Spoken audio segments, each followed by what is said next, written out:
नमस्कार सभी को। मैं Naveen Kumar Yadav, lecturer in political science, कक्षा 9, विषय social science, half yearly exam के सॉल्यूशन पर हम चर्चा करेंगे। प्रिय विद्यार्थियों, आगे बढ़ने से पहले एक बार पेपर के दिशा निर्देशों पर नज़र डालते हैं। अर्धवार्षिक आकलन सितंबर 2022, कक्षा 9, विषय सामाजिक विज्ञान, कुल अंक 40 और समय दिया गया है 90 मिनट यानी कि 1.5 घंटा। प्रिय विद्यार्थियों, 1 से लेकर के 15 नंबर तक जो प्रश्न है वो आपका प्रत्येक क्वेश्चन 1 नंबर का है। 16 से 18 तक के प्रत्येक क्वेश्चन 2 अंक का है और क्वेश्चन नंबर 19, 20 और 21 है आपका प्रत्येक 3 अंक का, और क्वेश्चन नंबर 22 और 23 है प्रत्येक 5 अंक का। तो प्रिय विद्यार्थियों, शुरू करते हैं क्वेश्चन नंबर 1 से। थियोसॉफिकल सोसाइटी के संस्थापक कौन हैं? तो इन आंसर के हिसाब से हम देखते हैं Shrimati Annie Besant, sir William Jones, Swami Vivekananda, Madeleine Slade. प्रिय विद्यार्थियों, जो थियोसॉफिकल एक अंतर्राष्ट्रीय संस्था है, वैसे तो सबसे पहले इस जो है संस्था की स्थापना 1879 में हेलेना ब्लास्की ने की थी। लेकिन अगर हम भारत के दृष्टिकोण से देखें और ऑप्शन के हिसाब से देखें तो सही आंसर आएगा श्रीमती एनी बेसेंट, जिनको भारत में जो है इस सोसाइटी के प्रचार प्रसार में महत्वपूर्ण योगदान रहा। क्वेश्चन नंबर 2 है, गदर पार्टी की स्थापना कब हुई?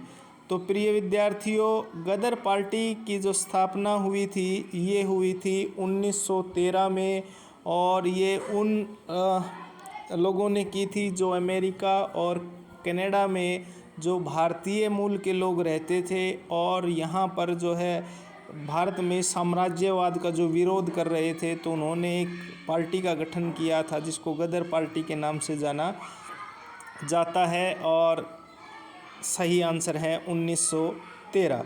प्रिय विद्यार्थियों, तीसरा प्रश्न है, भारत का सबसे पूर्वी देशांतर कितना है? तो आप सभी को पता है कि पूर्वी देशांतर अरुणाचल प्रदेश के स्थित जो सीमा के साथ लगता है, और सही है पहला 97 डिग्री 93.25 इसका सही आंसर है।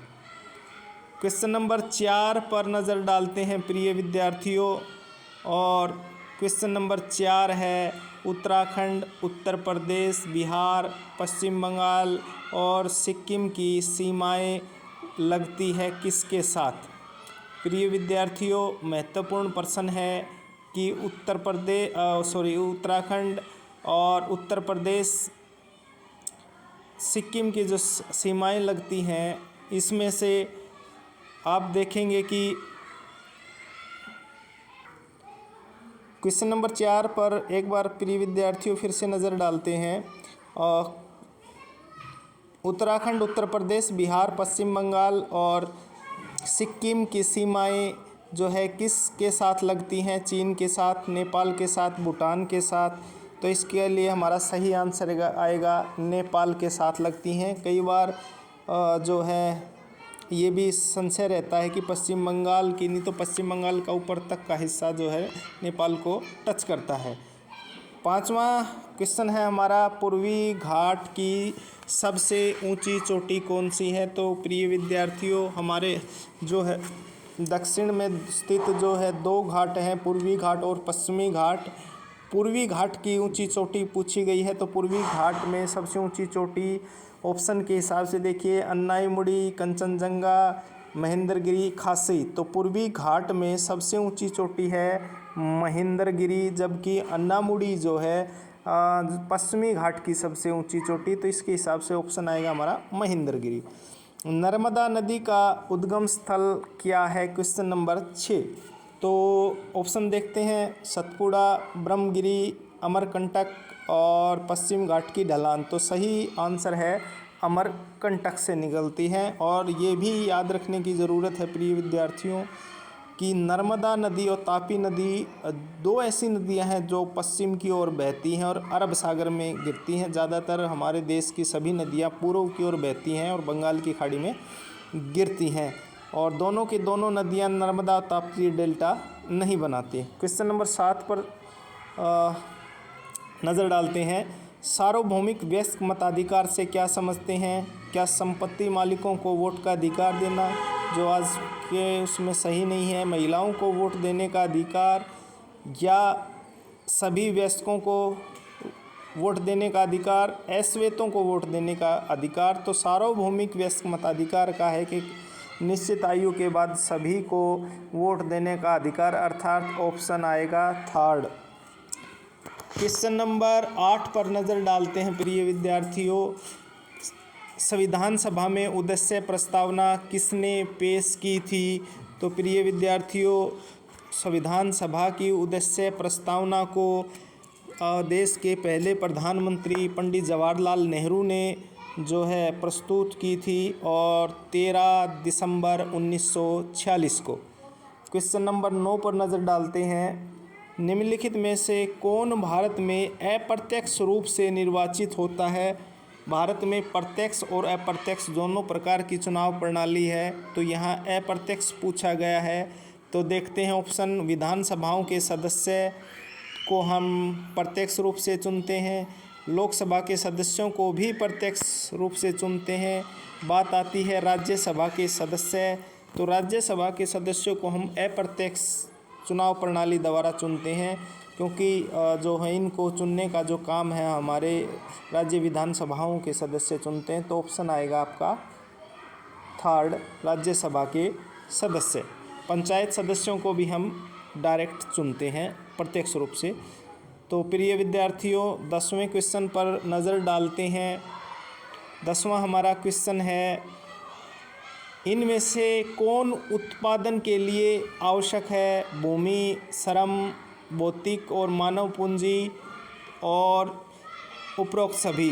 तो उत्पादन के लिए सभी चीज़ों की आवश्यकता होगी, तो इसलिए उपरोक्त सभी। प्रिय विद्यार्थियों, क्वेश्चन नंबर 11 पर नज़र डालते हैं। बंगाल का जो विभाजन किस गवर्नर ने किया? तो सबसे पहले ये पता होना चाहिए कि बंगाल विभाजन क्या था। तो बंगाल विभाजन जो है अंग्रेज़ों की फूट डालो राजनीति, राज करो की नीति पर आधारित था, और इसमें सबसे पहले जो है 1905 में लॉर्ड कर्जन, वो उस समय के वायसराय थे लॉर्ड कर्जन, उन्होंने बंगाल का विभाजन किया था। तो गवर्नर जनरल थे, माफ़ कीजिए, गवर्नर जनरल थे लॉर्ड कर्जन, और बाद में इसको जो है भारत का अधिक विरोध करने के कारण 1911 में इसको रद्द कर दिया गया था। तो आंसर आएगा लॉर्ड कर्जन। क्वेश्चन नंबर 12 पर नज़र डालते हैं। देश की अर्थव्यवस्था के लिए नदियाँ महत्वपूर्ण क्यों हैं?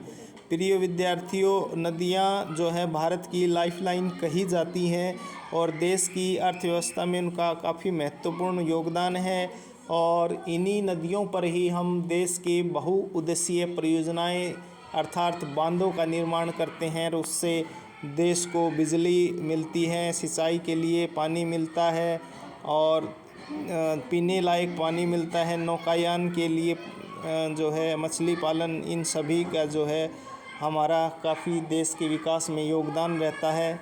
तो इसीलिए हम नदियों को, हमारे नदियाँ जो हमारे देश की अर्थव्यवस्था में महत्वपूर्ण स्थान रखती हैं। क्वेश्चन नंबर 13 पर नज़र डालते हैं। प्रत्यक्ष लोकतंत्र क्या है? तो एक ऐसी प्रणाली जिसमें मतदाता अपने मत से सीधे अपने प्रतिनिधि का चुनाव करते हैं, तो प्रत्यक्ष लोकतंत्र कहा जाता है। भारत में लोकसभा के चुनाव, ग्राम पंचायत के चुनाव और राज्य विधानसभाओं के चुनाव इसका उदाहरण है। क्वेश्चन नंबर 14 पर नज़र डालते हैं। प्रस्तावना क्या अर्थ है?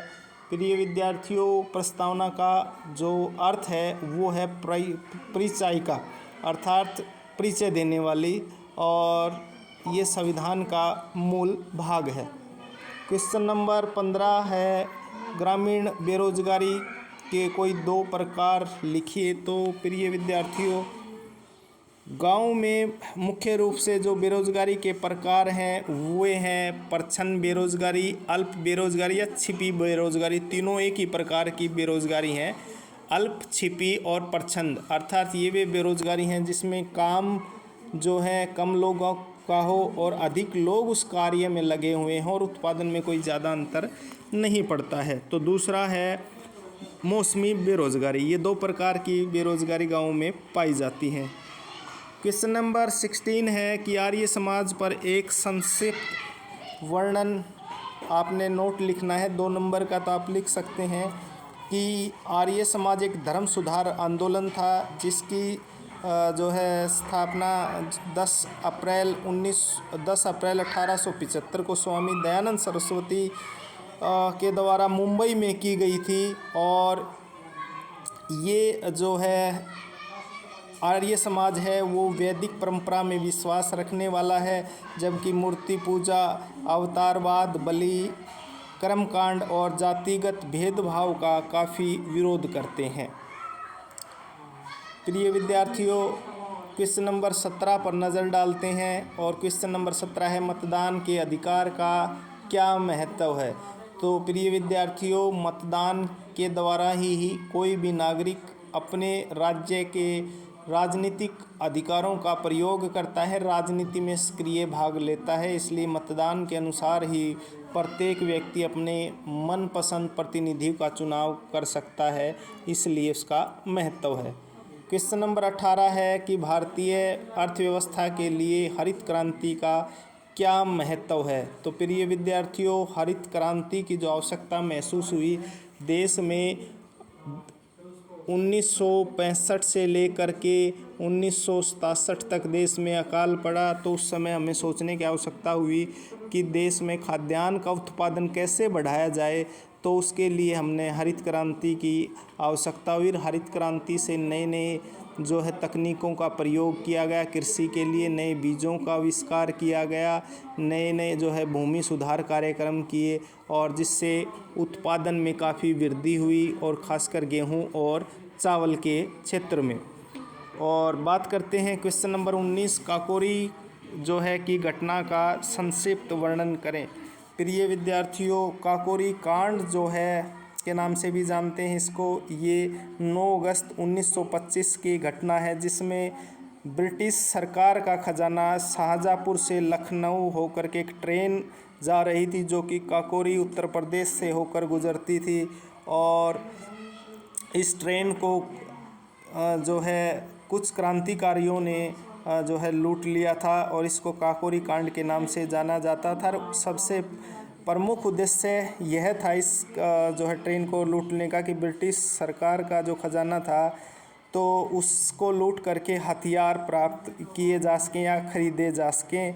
और ये घटना हिंदुस्तान रिपब्लिकन एसोसिएशन जो है उन्होंने इस घटना को अंजाम दिया था, जिसमें प्रमुख व्यक्ति थे राम प्रसाद बिस्मिल, अशफाक उल्ला खां, रामकृष्ण खत्री, राजेंद्र नाथ लाड़ी, चंद्रशेखर आज़ाद और भूपेंद्र नाथ, ये प्रमुख थे।